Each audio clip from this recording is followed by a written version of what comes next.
Assalamualaikum warahmatullahi wabarakatuh. Let me introduce myself. My name is Nur Kolbi. I'm from English Education Department 2019. In this video, I'll tell you some parts in literary in education. The first, I'll tell you about the origin and evolution of modern school literary study.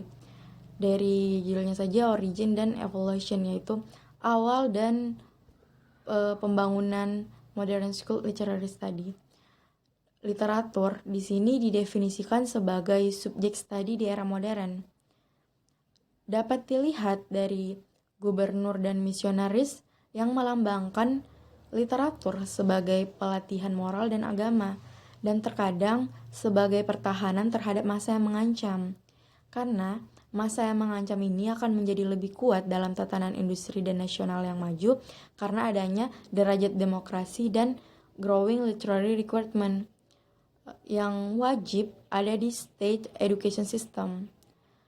Jadi literatur akan menawarkan nilai dan latihan moral yang mana akan mereka butuhkan. Guru ataupun dosen akan segera tahu apa saja yang sudah dilakukan dengan literatur yang diberikan kepada mereka. Ya, jadi melalui itu. Dalam hal ini mungkin agak menyimpang dari niat si perencana kurikulum, yaitu Collins, yang mana the idea of canon, canon itu adalah dalil agama atau peraturan agama.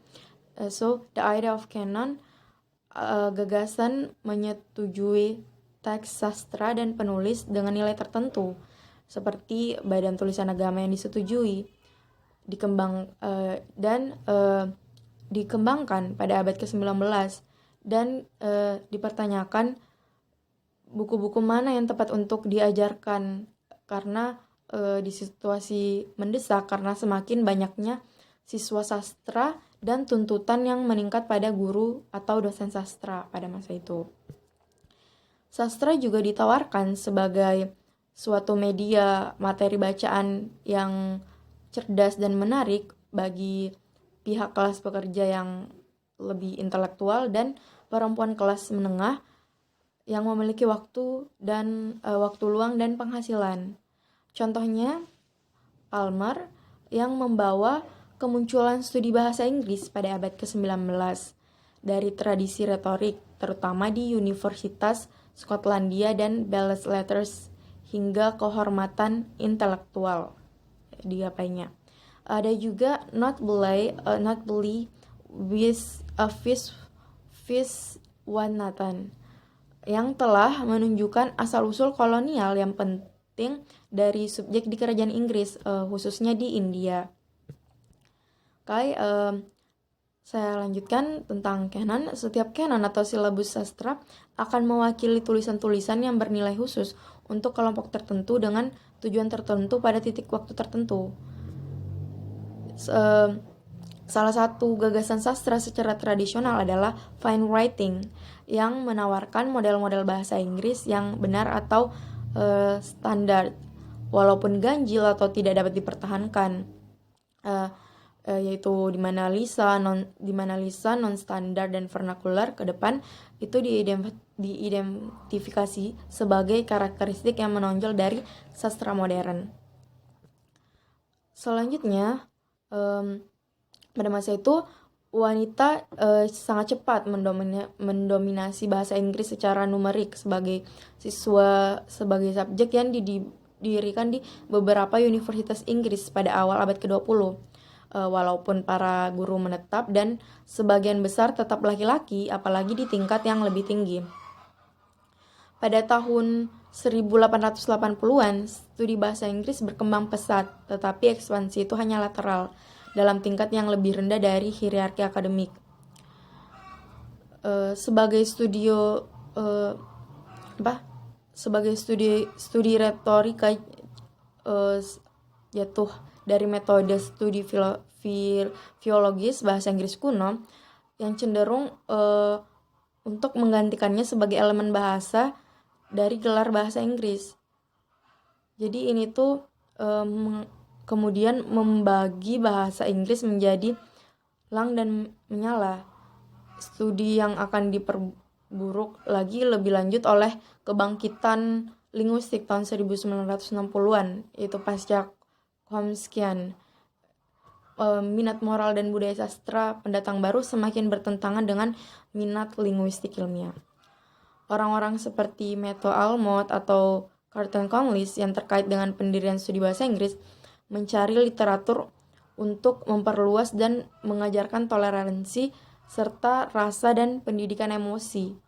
Jadi akhir abad ke-19, negara semakin menjadi pusat perhatian studi bahasa Inggris di Inggris dan luar negeri, seperti dalam kasus Matthias Arnold dan sastra, jadi dipahami sebagai bacaan yang bermanfaat, terutama untuk menanamkan perasaan dan kepekaan kelas menengah yang tepat pada mereka yang tidak dapat diandalkan untuk memilikinya. Nah, selanjutnya saya akan menjelaskan tentang literatur in second language acquisition.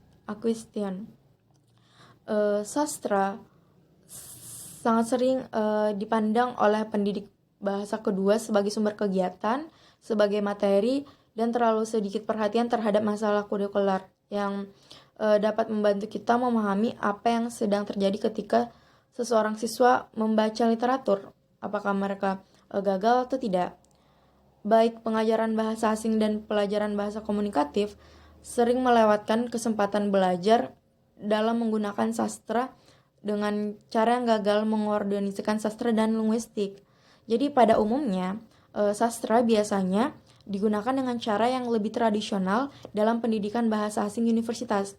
Jadi literariness itu lebih ditekankan dan elemen-elemen linguistik di underplayed, ya seperti itu. Dalam situasi pengajaran bahasa kedua, di mana bahasa dibutuhkan lebih cepat untuk komunikasi. Dan di tingkat sekolah yang lebih rendah, sastra lebih cenderung diintegrasikan ke dalam kurikulum komunikatif, di mana masalah bahasa difokuskan dan fitur-fitur yang sulit di play down atau dikurangi. Oleh karena itu, pendekatan yang lebih seimbang itu dan lebih baik mungkin jika memiliki banyak hal untuk ditawarkan. Selanjutnya saya akan menjelaskan literature in cultural studies. Before we discuss more about literature, discourse, and culture, there is a question: what relationship between language and literature and culture? Menurut saya, hubungan antara bahasa, sastra, dan budaya itu begitu kuat. Jadi, jika salah satu memiliki perubahan, maka akan mempengaruhi dua lainnya. Jadi, budaya itu semakin dipahami dalam istilah dinamis, dibangun secara interaktif terus-menerus, terutama melalui penggunaan bahasa. Nah, terkait dengan studi budaya dipahami secara 3 hal yang saya dapat dari materi, yaitu yang pertama, budaya adalah percakapan. Literature is a conversation. Itu by Raymond Williams. Yaitu yang saya tangkap, yaitu sesuatu yang berasal dari manusia yang membangun dan berkomunikasi. Jadi percakapan, berkomunikasi dan saling menyalurkan pengetahuannya. Itulah budaya is a conversation menurut Raymond Williams yang saya tangkap. Dan yang kedua is budaya is a verb. Itu menurut Street. Jadi setelah saya cari tahu, jadi menurutnya ini budaya itu it's not what culture is. Jadi bukan apa itu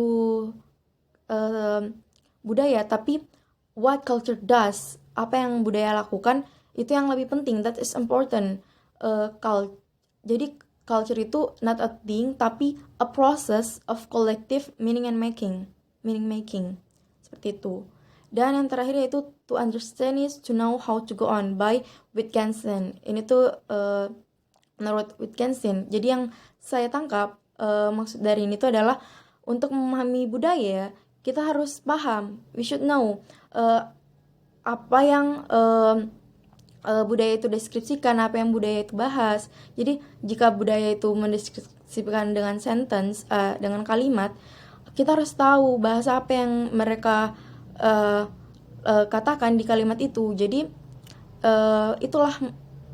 Jadi untuk mengetahui kalimat itu, paragraf itu, apapun yang diutarakan tentang budaya, kita harus mengetahui apa apa bahasanya, bagaimana cara mereka menggambarkannya. Jadi itulah menurut saya mengapa sastra, budaya, dan bahasa itu sangat saling berkaitan, karena sastra, cara kita menggambarkan sastra, mendeskripsikan sastra, sebuah karya itu pasti kita akan menggunakan bahasa sebagai toolsnya, sebagai alatnya untuk menyalurkan apa-apa yang kita ingin ungkapkan, dan juga budaya sebagai suatu gambarannya,